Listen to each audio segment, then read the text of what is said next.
Hello दोस्तों, welcome to my channel.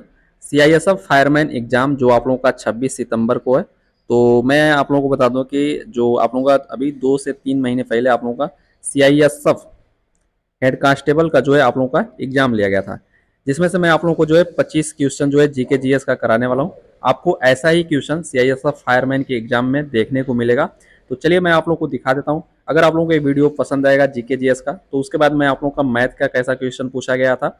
आप लोगों को 3 शिफ्ट में पेपर कराया गया था। तीनों शिफ्ट का जो है मैं आप लोगों को पेपर सोल्यूशन कराने वाला हूँ। फिर उसके बाद मैथ का, उसके बाद हिंदी का और आपका रीजनिंग का। तो सेम टू सेम ऐसा ही पेपर आने वाला है। तो वीडियो में आप लोग लास्ट तक बनाए। चलिए हम लोग शुरुआत कर लेते हैं। तो यहाँ पे देख सकते हैं सीआईएसएफ हेड कांस्टेबल मिनिस्ट्री का जो पेपर था 100 नंबर का था। और यहाँ पे चलिए हम लोग पहले क्वेश्चन से शुरुआत कर लेते हैं। और जिस प्रकार उसका सिलेबस है सेम टू सेम वही सिलेबस आप लोगों का सीआईएसएफ फायरमैन का भी रहने वाला है। और यहाँ पे सबसे पहले तो आज हम लोग 25 क्वेश्चन देखेंगे जो सामान्य ज्ञान का। यहाँ पे देख सकते हैं आपके एग्जाम में जो है पहला क्वेश्चन पूछा गया था कि निम्नलिखित में से कौन सा जो संविधान के 42वें जो संशोधन यानी अधिनियम 1976 द्वारा प्रस्तावना में डाला गया था। स्वतंत्रता, समानता, समाजवादी, न्याय। तो क्या डाला गया था आपका? समाजवादी। ऑप्शन नंबर सी आप लोगों का जो है करेक्ट हो जाएगा। क्वेश्चन नंबर 2 की बात की जाए, मैं इसको थोड़ा सा बड़ा कर दे रहा हूँ जिससे कि आप लोगों को अच्छे से दिखाई दे। यहाँ पे देख सकते हैं दिया है कि किसी राज्य की मंत्रिपरिषद में मुख्यमंत्री सहित मंत्रियों की कुल संख्या उस राज्य की विधानसभा के सदस्यों की कुल संख्या का जो है कितने परसेंट से अधिक नहीं हो सकती। तो इसका जो करेक्ट आंसर हो जाएगा आपका ऑप्शन नंबर डी, 15% से आपका अधिक नहीं हो सकती। ऑप्शन नंबर डी आप लोगों का सही हो जाएगा। यहाँ पे देख सकते हैं क्वेश्चन नंबर 3 है कि संविधान का निम्नलिखित में से कौन सा अनुच्छेद यह घोषित करता है कि कानून द्वारा स्थापित प्रक्रिया के अलावा किसी भी व्यक्ति को उसके जीवन, व्यक्तित्व, स्वतंत्रता से वंचित नहीं किया जा सकता। तो अनुच्छेद 19, अनुच्छेद 21, अनुच्छेद 20, अनुच्छेद 18। तो संविधान के निम्नलिखित में से कौन से अनुच्छेद में यह घोषित करता है कि कानून द्वारा स्थापित प्रक्रिया के अलावा किसी भी व्यक्ति को उसके जीवन, व्यक्तिगत स्वतंत्रता से वंचित नहीं किया जा सकता। तो ऑप्शन नंबर बी सही हो जाएगा, अनुच्छेद 21। अगला क्वेश्चन, और मैं आप लोग बता दूं कि ऐसा ही सीआईएसएफ फायरमैन के एग्जाम में आप लोगों को क्वेश्चन देखने को मिलेगा। ठीक है, यहाँ पे देख सकते हैं तुलिप का फुल फॉर्म पूछा गया। जो तुलिप आपका जो स्मार्ट सिटी परियोजनाओं के तहत देशों के नए स्नातकों और इंजीनियरों के लिए इंटर्नशिप कार्यक्रम का पूर्ण नाम क्या? इसका जो करेक्ट आंसर हो the urban learning internship program हो जाएगा। ऑप्शन नंबर बी करेक्ट हो जाएगा। क्वेश्चन नंबर 5 की बात की जाए कि दिल्ली सल्तनत की स्थापना निम्नलिखित में से किस वर्ष में हुई थी? तो दिल्ली सल्तनत की स्थापना जो है 1206। ऑप्शन नंबर डी आप लोगों का करेक्ट हो जाएगा। क्वेश्चन नंबर आपका 6 की बात की जाए कि वीर नाट्यम निम्नलिखित में से किस राज्य का जो प्रसिद्ध अनुष्ठान नृत्य शैली है? तमिलनाडु, आंध्र प्रदेश, ओडिशा, केरल। तो इसका जो करेक्ट आंसर हो जाएगा आपका ऑप्शन नंबर बी करेक्ट हो जाएगा, आंध्र प्रदेश। क्वेश्चन नंबर आपका अगला है कि निम्नलिखित में से कौन सा बांध रावी नदी पर बनाया गया है? तो रावी नदी पे कौन सा बांध बनाया गया है? आपका ऑप्शन नंबर डी करेक्ट हो जाएगा, चमेरा बांध। क्वेश्चन नंबर आपका अगला है, क्वेश्चन नंबर 8 दिया है कि ऐतिहासिक सोमनाथ मंदिर जिसे प्राचीन काल में विदेशी आक्रमणकारियों द्वारा कई बार लूटा गया था, निम्नलिखित में से किस राज्य में स्थित है? इसका जो करेक्ट आंसर हो जाएगा आपका सोमनाथ मंदिर कहाँ पे है? जो आपका गुजरात में है। और अगला क्वेश्चन देख लेते हैं। क्वेश्चन नंबर आपका 9 नंबर है। क्वेश्चन नंबर 9 देख लेंगे कि अंतर्राष्ट्रीय इकाई प्रणाली में ऊर्जा की इकाई क्या है? तो ऊर्जा की इकाई पूछा गया है अंतर्राष्ट्रीय प्रणाली में। तो इसका जो करेक्ट आंसर हो जाएगा ऑप्शन नंबर डी हो जाएगा, जूल। और मैं आप लोगों को बता दूं कि अगर वीडियो पसंद आएगा तो बताइएगा, मैं हिंदी का भी पेपर बनाऊंगा, क्योंकि सेम टू सेम ऐसा ही क्वेश्चन आप लोगों का जो है सीआईएसएफ के फायरमैन एग्जाम में देखने को मिलेगा। तो जितने भी एग्जाम यानी 3 पेपर हुए हैं और 3 दिन हुए हैं, 3 पेपर में जो है 3 दिन में 2 शिफ्ट हुई है, 1 दिन में 2 शिफ्ट, तो आपका 6 पेपर होगा। तो ये सारा आप लोग वीडियो देख कर जाइएगा, जिससे कि आप लोगों को अनुमान लगेगा पढ़ने का, कहाँ से पढ़ना है, कहाँ से तैयारी करनी है, कहाँ से कैसा क्या पूछा जाएगा। ठीक है, यहाँ पे देख सकते हैं क्वेश्चन नंबर आपका 10, वैसाखी निम्नलिखित में से किस राज्य केंद्र शासित प्रदेश का जो प्रसिद्ध त्योहार है? तो इसका जो करेक्ट आंसर हो जाएगा पंजाब। अगला क्वेश्चन, क्वेश्चन नंबर 11 देख लेते हैं कि वित्तीय वर्ष 2018-19 में ऑल इंडिया नॉमिनल जीडीपी में किस भारतीय राज्य का जो है योगदान सबसे अधिक था? इसका जो करेक्ट आंसर हो जाएगा आपका ऑप्शन नंबर डी, महाराष्ट्र।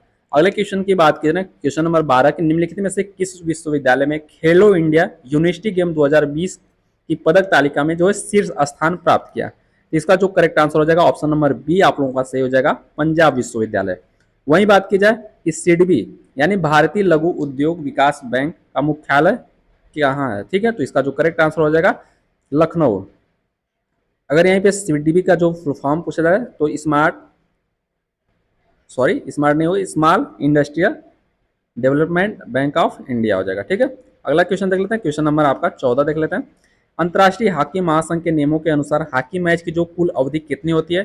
तो यहाँ पे आप लोगों को थोड़ा कन्फ्यूजन होगा 70 और 60 मिनट में। पहले आप लोगों का 70 मिनट था, लेकिन अब घटाकर जो है 60 मिनट तक कर दिया गया। तो इसका जो करेक्ट आंसर है ऑप्शन नंबर डी आप लोगों का सही हो जाएगा। अगले क्वेश्चन की बात की जाए कि मार्च 2020 में महाराष्ट्र सरकार ने छत्रपति संभाजी महाराज के नाम पर जो है हवाई अड्डे का नाम बदलने को जो प्रस्ताव में मंजूरी दे दी। तो जो आपका छत्रपति संभाजी महाराज के नाम पर हवाई अड्डा पूछा जा रहा है कहाँ पे बनाया गया, जो यहाँ पे नाम बदल दिया गया, तो ये आपका कोल्हापुर में।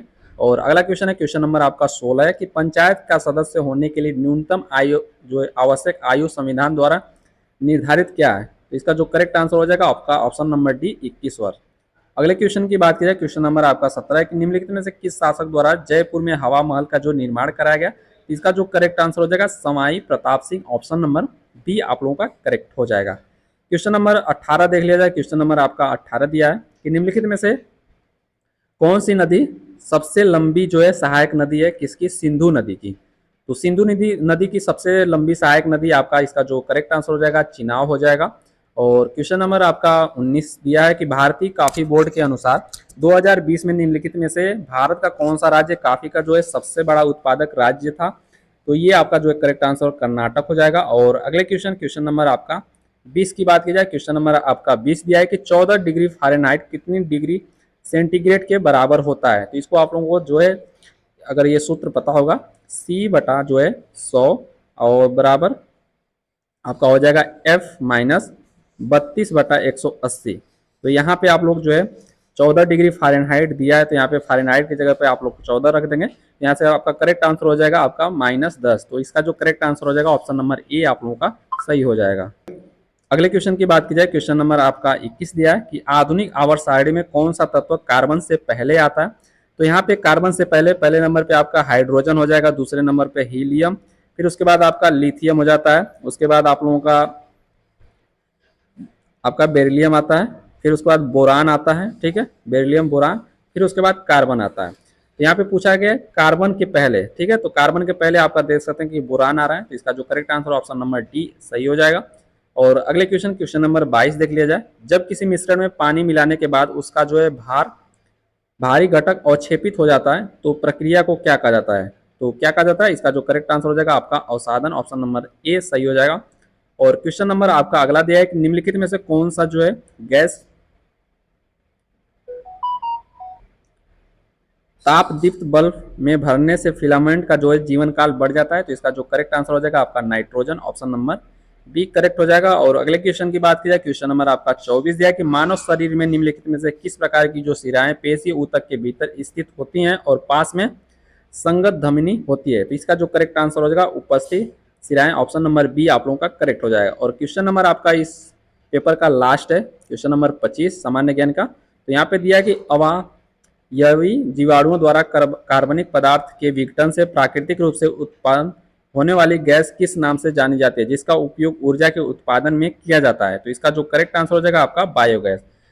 इसका जो करेक्ट आंसर हो जाएगा ऑप्शन नंबर बी सही होगा। तो यहाँ पे देख सकते हैं आपका 25 क्वेश्चन जो है कंप्लीट हुआ। अगर इसके बाद आप लोग कहेंगे तो मैं मैथ का क्वेश्चन भी लाऊंगा और आपका हिंदी अभी बचता है और आपका रीजनिंग का। तो जैसा ही आप लोग बताइएगा कमेंट बॉक्स में कमेंट करके, और आशा करता हूँ आप लोगों को ये वीडियो पसंद आएगा। सपोर्ट लाइक सब्सक्राइब जरूर कीजिएगा। तो मिलेंगे हम लोग अगले वीडियो में। ओके दोस्तों, जय हिंद।